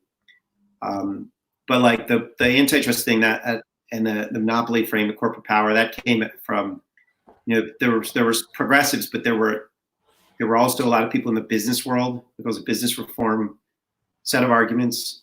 And then I think on this latest bailout, what I noticed is that most of the progressives were just not involved in the discussion at all. And to the extent that they were, it was largely about how to make sure that people got enough cash, which is not a progressive thing. That's just a Andrew Yang or I don't know, let's say libertarian, but that came from Tom Cotton. Like there's just a social, they just wanted more social spending, but actually looking at corporate power, that's not something that I think progressives particularly care about.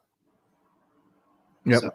All right. Well, we should wrap up, but there's a point that I've been wanting to make about Bernie and the Bernie campaign stemming from our squad discussion earlier that I think is just worth stating because it gives some insight into the kind of structural failings of the left professional left apparatus. Remember when Robert Gibbs maligned what he called the professional left? in 2009 or whatever that was. Yeah, yeah. And people were really offended by it because that's something that does exist. Maybe how he characterized the composition of the professional left was wrong, but at least now there really is a professional left like infrastructure where you have activist components, you have professional advocacy groups, you have you have media. Lots of angry freelancers regard themselves as members of this professional left, and they spend a lot of time on the internet. So I think it is worth highlighting that Bernie Sanders was the runner-up in the 2016 presidential primaries. He accumulated 46% of delegates against Hillary Clinton. He had universal name recognition. He had 4 years to plan. He had a national organizing network throughout the entire country, and he had virtually unlimited funds. And the top endorser, the face of the campaign, that they decided to elevate. It wasn't just something that kind of happened spontaneously. Their main endorser, the person who was representing the Bernie campaign most centrally in the popular political consciousness, was AOC. Okay, now I don't have a huge problem with AOC in every respect. Sometimes I find her grating, but you know what? I can deal with it. And when I do have criticisms, they're generally constructive criticisms. But if AOC is the best you can do with all those assets, and when you know that the Democratic primary electorate in 2020 compared to 2016 is going to be considerably more normie and motivated by a desire to defeat Trump at all costs, and AOC is the one you're dispatching to campaign in Iowa and Michigan and so forth, then maybe I'm crazy, but that does cause me to wonder whether there is just some incredibly profound systemic issue within just how the progressive infrastructure operates, which elements of which were obviously involved in the Bernie campaign, elements of which were in the Warren campaign. There's some overlap there and some obviously hostility. But there's this kind of cross-pollination effect where they influence one another.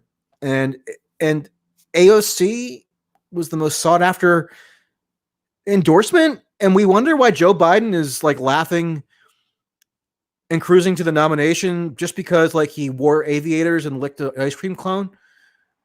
Like that was his campaign strategy and it worked. I mean, I'm not going to like speak to the campaign strategy, and I feel like I'm more sympathetic to AOC just because I feel like she actually she understands like what, purely selfish, not selfish, but when I pay attention, she understands monopolies, she understands the Federal Reserve, she understands political. She understands the Federal Reserve. Huh. Okay. Yeah. How do you know that?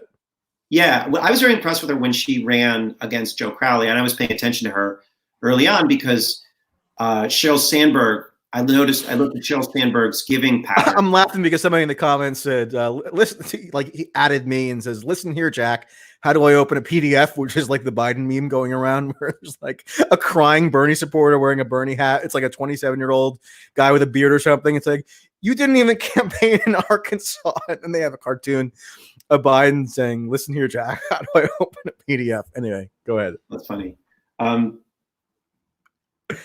But yeah, AOC understands the Federal Reserve. So I know that she was critiquing Joe Crowley when Crowley was like, they were talking about Hurricane Maria in Puerto Rico, and there was this bill that I worked on in the Senate, which was called PROMESA, which was the basically turning over Puerto Rico to hedge funds, and I was like, this is a disaster at the time, but all the Democrats voted for it and were like, we have to help Puerto Rico with PROMESA, which was just crazy. It was one of these bailouts for poor people. They framed it as helping poor people, but actually it was helping hedge funds. Anyway, so Crowley was in the primary was saying, I helped Puerto Rico, I voted for PROMESA, and AOC tweeted, I went to the commission. PROMESA established a commission she's like, I went to some of those commission meetings, and here are the things they were talking about, and here's what was in the bill. And that's when I was like, oh, this is very impressive. This is somebody that actually paid attention to what's in these legislation. And most Democrats who voted for it didn't pay attention to what was in it. They just were told this is good for Puerto Rico. So that's why I'm impressed with AOC, because she actually understands the policies that she's voting on in a way that I think very few other members do. At any rate, I think that like what I would say from a okay, fine, but I'm saying, but if she became the most sought after endorser, right? Then there's got to be something that's a little warped in the political judgment of this progressive apparatus. I think there is. Let me just observe that I think the bigger problem is that Bernie didn't pick a fight over anything particularly meaningful. So Donald Trump, the first thing he did that established his credibility in the Republican primary fights was he just destroyed Jeb Bush. And he said 9/11 was a security failure and you shouldn't go running to your mommy, Barbara Bush. And George lied the country into war. Yeah, and George lied the country into war. Stuff the Democrats wouldn't say. And it was like what I learned later, because I've become friendly with some people in the Trump world who were like, this is why we did what we did. The non-racists. They were like, look, the problem is that Bush, we were young Republicans under Reagan, and we were conservatives. We hated what Bill Clinton was doing. And then under Bush, we were like all into it because this guy, and they were young Republicans under Reagan because they were like, Reagan's the man to help the working class, right? Which, I didn't think that was true, but that's what they thought. And they said under the Bush administration, Bush basically ran the country, and the only people who were important were the people on George Bush's Christmas card list. And what we saw in the late 2000s was what a disaster that was, particularly as regards to China, but Iraq, a couple of other things. And one of the things that I think, they were like in 2012, rather than learning from the failures of the Bush administration, they put up Mitt Romney. And that was just a sign, oh, they're never going to let go. So when Trump came in and destroyed the Bushes and stepped all over Bushes and slaughtered these sacred cows in a Republican debate, that was an important moment when it was like a signal that there were going to be the neocons who are now the never Trumpers, and there were going to be the like populists, the like conservative movement people who had turned against what Bush was doing. And that was the split. And I think my issue is that in 2016, Bernie did, just by entering the race, polarize the party around who supported like Obama sort of plutocratic policies. Although I don't think Bernie actually wanted to win in 2016, although he changed. Eventually he decided he didn't want to lose, but he didn't want to win. He even polarized the party around something a little bit more. But in 2020, but banal, which was who was willing to accept a preemptive coronation of a nominee and who wasn't. Right, and that's right. And then, but in 2020, he never actually found a way to polarize the party around anything, and that's like why and he didn't, because he was sounding the same anti-Trump notes as everybody else. He started every speech saying Trump is a racist, he's the most dangerous president in U.S. history, which is like just seems substantively insane to me to make that claim, as bad as Trump may or may not be. Especially when the previous Republican president invaded Iraq. I mean, like, so it just, I don't get why that was his rhetorical approach, unless he does, in fact, believe it on some level. Even if he does, then that's a problem. Bernie didn't, So, but there were in trying in sort of mimicking, because Bernie is a member of like the firmament of the Democratic Party. He absorbed their sentiments and just expressed them with maybe a slightly different twist. And it just didn't come across as really novel or unique in a way that the 2016 campaign did, just by dint of his presence. He just didn't pick a fight. It's just like when you do polling of the Democratic primary voters like Bernie, they like Biden, they like everybody. They like the Democratic Party. They like Hillary Clinton. I mean, liking Bernie and liking Hillary Clinton and Obama in Biden, I mean, those things aren't mutually exclusive. The Democrats just like their party. I mean, and people don't get that. They think everybody has this burning hatred of the Democratic establishment, which is just not the case. Right. So then the point is that Bernie or Warren, like nobody ever, like politics happens through proxy fights. You don't define yourself by what you want. You define yourself by what you're willing to pay to get what you want. right? Who are you willing to fight? Who's your enemy? That's how people know. That's when people come to trust you or distrust you. They see who you're willing to actually, who's attacking you. And so like Bernie never drew a line in the sand anywhere. And to the most that he did was like the Medicare for all thing, but like that was not like there was not really a dispute there because he never actually said Obamacare sucked. So like he never drew a real line in the sand. And if you notice all the rest of them, Buttigieg and Biden and all of them, they said, we all agree on the place where we're going. We just disagree on how to get there. And Bernie never actually polarized anywhere. He just never drew a line in the sand because Bernie doesn't want to fight. Fundamentally, that's who Bernie is. Bernie is not a fighter. Warren is a fighter. She just, chose to like go in a weird direction. That was just like, but she chose to fight for like, I don't know, revenge on behalf of angry Hillary supporters or something who wanted a woman. Like that's what she chose to fight for. She polarized around whether Bernie was a sexist or something. But like, so that's like the deal is that if you want to make a political case, you have to choose it. Well, you make a political case based on who you choose as an enemy. And the reality is Bernie chose the same enemy as Biden and as Clinton and as all the rest of them. And so Democratic voters couldn't tell the difference between any of them and just basically were like, well, if they're all the same, I'm just going to pick the safest one. Now, maybe if Bernie had polarized around some conflict, he would have gotten crushed, right? Maybe. Yeah. I just think it's part of like, they didn't pick a fight. An aspect of my sort of working thesis is that I feel like the range of political possibilities were much broader in 2016, just across the spectrum, and now they've become constricted. Because, of course, if you're running a Democratic primary, you to some extent, unless you're Tulsi in your idiosyncratic position, you do have to be running against Trump. Like, Trump is the enemy that you're running against, and therefore that sort of erases the distinctions you might otherwise have, because they weren't running against Trump in 2016, really. They were running against other forces, and it was just again the range of political possibilities now have grown much narrower in 2020, which is why Bernie didn't have much that enabled him to distinguish himself. Let me just like observe. I think that might be true. It's probably true, but on the other hand, I also think there's just like what Trump's advantage comes from the fact that he's willing to be criticized. And he takes that criticism and doesn't care or likes it. So when he trolls, he likes it. He likes it. And he makes an argument. People attack him. He attacks them back, right? And through that, he makes his case, right? He uses the argument to make his case. Now, I don't think that his ideas are good, but he does. Well, on trade, they're good. But like on a lot of the things that he's saying, the polarizing is a way for him to make his case. And I think that the Democrats, and as this is what you saw during this bailout, the Democrats are afraid to make that case. The Warren and Bernie would not make the case. They would not attack Pelosi or Schumer.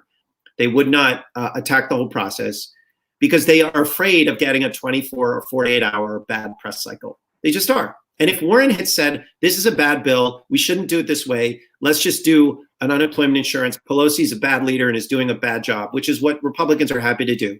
Warren would have gotten the shit kicked out of her for 24 to 36 hours, and then the bill would have been radically restructured.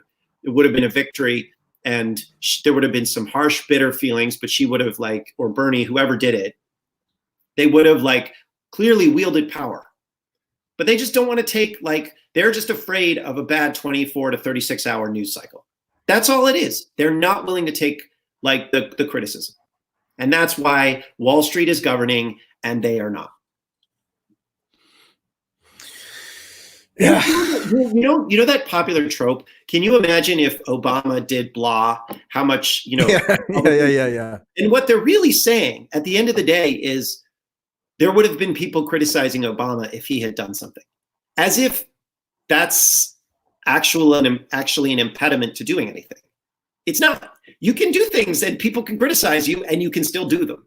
But think about the mindset in which people say, oh, Obama couldn't do things because if he had done things, he would have encountered criticism. That is a very disempowered mindset. It's a mindset. Yeah, their aversion to criticism just seems extra preposterous in light of Trump's successful strategy in 2016. I know the dynamics in the Republican Party and the Democratic Party are not necessarily the same in the context of a primary, but Trump viciously and ruthlessly maligned pretty much every single other Republican running.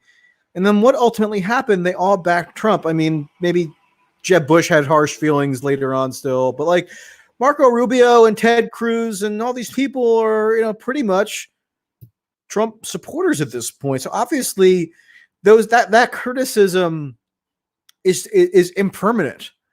Right. I mean, he won the debate, right? When you win the debate, like the world changes, and like that's fine. If you have a debate and someone proves you wrong, later on you're allowed to admit that person was right, and that's essentially. And I still think that there was. I mean, maybe a couple things broke a different way. We'll never know. But I think there was a window of opportunity where if Bernie entered a position of true electoral dominance in the primary, then you would have seen an accommodation process. There would have been some donors and stuff and financiers who would have lashed out and become Never Bernie or whatever. But in terms of the broad sweep of the party, I think you would have seen people reconcile themselves with Bernie, and he would have reconciled himself to them in a way. You would have reached sort of like a happy medium. But it would have required some stronger arm tactics. Early on. He's never been a political revolutionary. That's always been just a brand. And he's never really been a particularly practical politician. He doesn't do either. He's just like a messaging guy. I don't know what would have happened if he had won, but it's not hard to accommodate someone like that to the political party. Like they're not like a truly, like, he is not Trump at all. He would have been like probably a center left, president who largely left the management and the choices to someone else. It's just like that's what he would have been as president. Yeah. I mean, he was somewhat revolutionary when he was a member of the Liberty Union Party in the 70s, but maybe that was the most recent. Well, I mean, but that's the thing is that maybe you're like a revolutionary in the sense that you like, when you're young, you talk about how Karl Marx was right, but like actual revolution is scary. And well, that's why they affixed political revolution to it, as if but I mean. Right. It's like maybe the whole revolutionary framing was not the most apt thing. Watch a stupid, car commercial, and they'll be like the revolutionary, like Toyota, blah, blah, blah. I mean, that's kind of like, it's just a brand. That's why I don't like all this. Like, that's the other thing that's just so irritating about the left this was annoying about Bernie is he would say, I'm a political revolutionary. I'm against the whole political establishment. And then he would say, and there's nothing revolutionary or dangerous about any of these ideas. They're simple common sense. And it's like, dude, pick a fucking brand. Yeah. Like either it's common sense or it's a total political revolution. But like you can't be both, right? Like FDR never used like that kind of revolutionary rhetoric. He was always just like, this is America, and to the extent that he did, and it was in the spirit of the American Revolution. Right. So it was like continuity with the idea that America is a radical nation in its birth. And it's like something you talked about, how you like America, you like all the weird things about it. And like the American radicalism in America is not this stupid socialism, social democracy framework. That's European. And that actually comes from what the US instituted there after World War II. So it's not like this stuff came from Europe. It's actually American New Dealers who were populists and had their like Jeffersonian egalitarian notions. They're the ones that actually put this stuff in Europe. Then the Europeans put pretended that a bunch of like obscure, annoying European philosophers thought about it and made it up. And then they came back and have like instructed the left in the US to imagine that Europe is perfect, which is insane. Right. Well, I mean, that's one of the pathologies of this professional left class is that they're totally allergic to embracing even the iconography of America they love when symbolic gestures are made around issues of race, identity, gender, sexual orientation, non-binary, whatever. That's all fine. That's perfectly good in their minds. But if you make a symbolic gesture around just like the American flag or the bald eagle or something, then you have to have a 48-hour debate over whether it's fascist. And it's just like, what are your priorities? I mean, do you actually want to draw on, like you said, the true radical traditions of America and funnel them in a constructive direction, or do you just want to be, do you just want to be kind of self-aggrandizing and tout your own moralistic purity that the vast majority of the country cannot relate to, because you're signaling that you don't like them and you don't like their country. And just as somebody who spends a lot of time kind of on the history of monopoly and business, it's inaccurate. It's moral vanity over actual, like, the reality of how America grew to become what it is, which is that, like, yeah, there's a lot of shitty stuff in America. By the way, there's a lot of shitty stuff in Europe too. Like, let's not pretend like the 19th century Europeans were like, moral beings. But there was also a lot of really amazing things. Like, a lot of our policy choices in the late 19th century, helped lead to things like the telegraph and the telephone and, electricity, and railroads. I mean, like a lot of just kind of technologies that made life better. Lifespans increased dramatically. And there's definitely it's definitely true that in the early 19th century, this was King Cotton, right? And that was our main way of wielding power. And a lot of the wealth in this country was built off of slave labor, but a lot of it wasn't. A lot of it was actually built off of democratic systems that were egalitarian and that were like scientific. Yeah, but and you had a Bernie surrogate. Remember this? Ahead of the Michigan primary. I think she was introducing Bernie at an event, or she was one of the chosen speakers, and she was saying to like the audience full of white people in the Detroit metro area somewhere, that what they had to recognize is that America is intrinsically racist, and that racism and capitalism are two sides of the same coin, and then everybody politely clapped. And it's just like, how is that an inspiring, hopeful message that draws on the best of the American traditions and proves that the reason why that you're engaged so passionately in the political process is because you like America. I mean, that even just saying that is intensely controversial amongst some of these left-wing activists. It's pandering to morally vain white lefties. That's what it is, right? Because it's like racism and capitalism are two sides of the same coin. Doesn't make any sense. That's not a thing. That's a series of brands that you're like throwing out there as if they mean anything. Like, I'm sorry, but we've had markets for, like, we've had farmers markets and we've had slave markets. Both of those are markets. Like, the details matter, right? Yeah. And like, so the all of the, like, these are just shorthands. Like, this is shorthand for you're in my club of people that learned all this stupid language to exclude others versus you're not in my club. And like, it doesn't work. You went to Sarah Lawrence College. Yeah, exactly. It's like as we see with Biden just dominating among Black voters. And this was something that I thought was like kind of fun about it, which is like Biden didn't do any of this stuff. Biden just like, was like, I went to the pool and all the Black kids tried to like look, pick at my leg because I had blonde hairs on my leg, which of course happened. And like, that's like a normal way that like people talk actually about. Biden, all Biden did was lick a big ice cream cone and wear aviators, and he sailed to the nomination. But I mean, he also talked in in an earthy way that wasn't particularly sensitive to any of those Sarah Lawrence type of norms. And like, it's clear that he, but he wasn't overtly politically correct either. He just was just normal. He just was normal. And what happened? I meant he wasn't overtly politically incorrect like Trump. Oh, no, he wasn't making a point to challenge those nostrums. He was just speaking normally. Right. He wasn't like racist in the way that he talked about things. He was insensitive at certain points.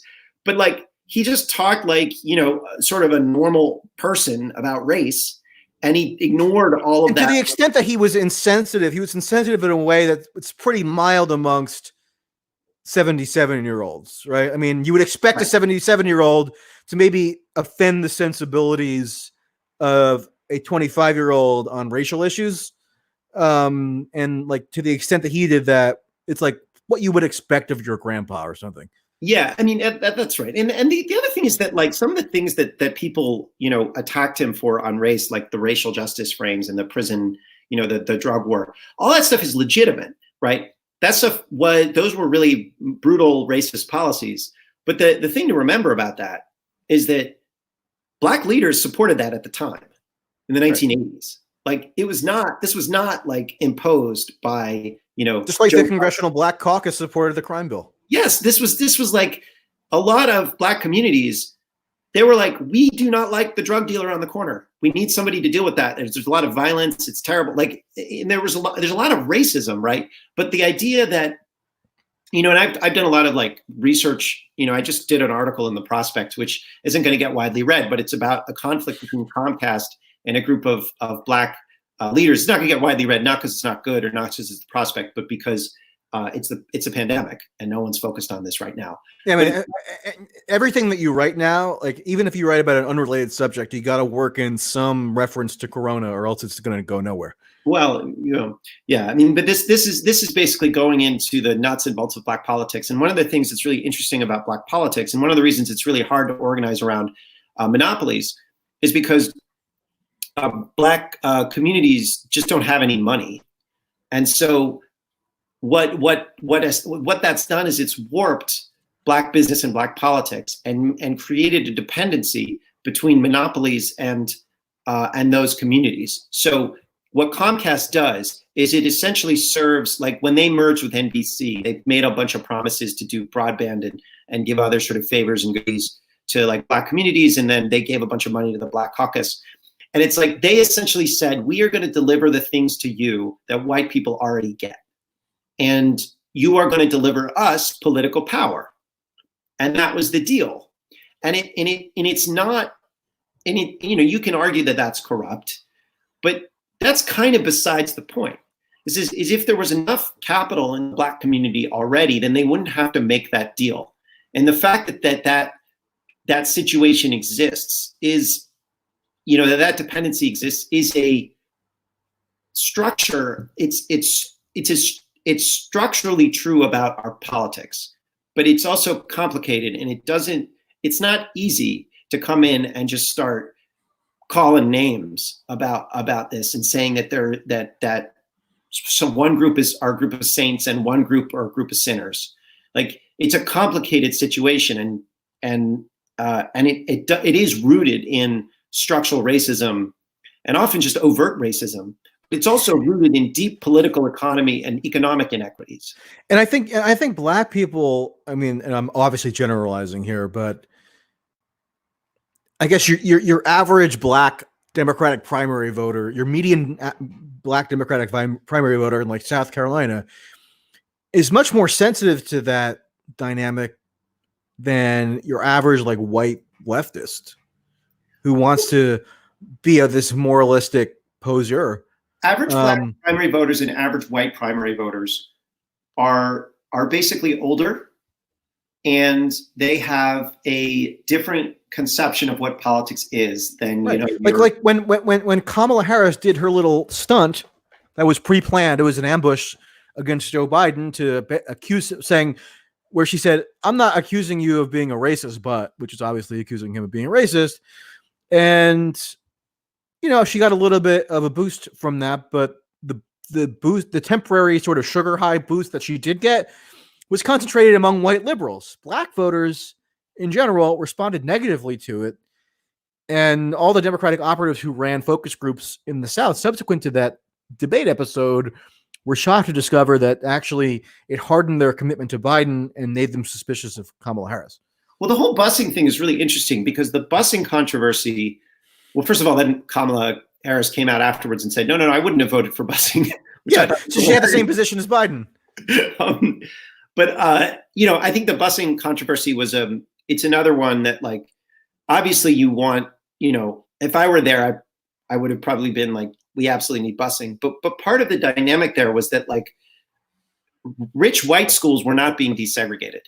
It was only like poor white schools and poor black schools that were being desegregated. And that was, I think there was a big class element there that if it had been desegregating and like also addressing class at the same time, the dynamic would have been different. But I think that like part of what was happening in that debate is that the people that knew about the debate understood that there were class elements as well as race elements. And I think that that's like, and I'm not an expert on busing, but it's like really obvious that there was the civil rights movement in the 60s.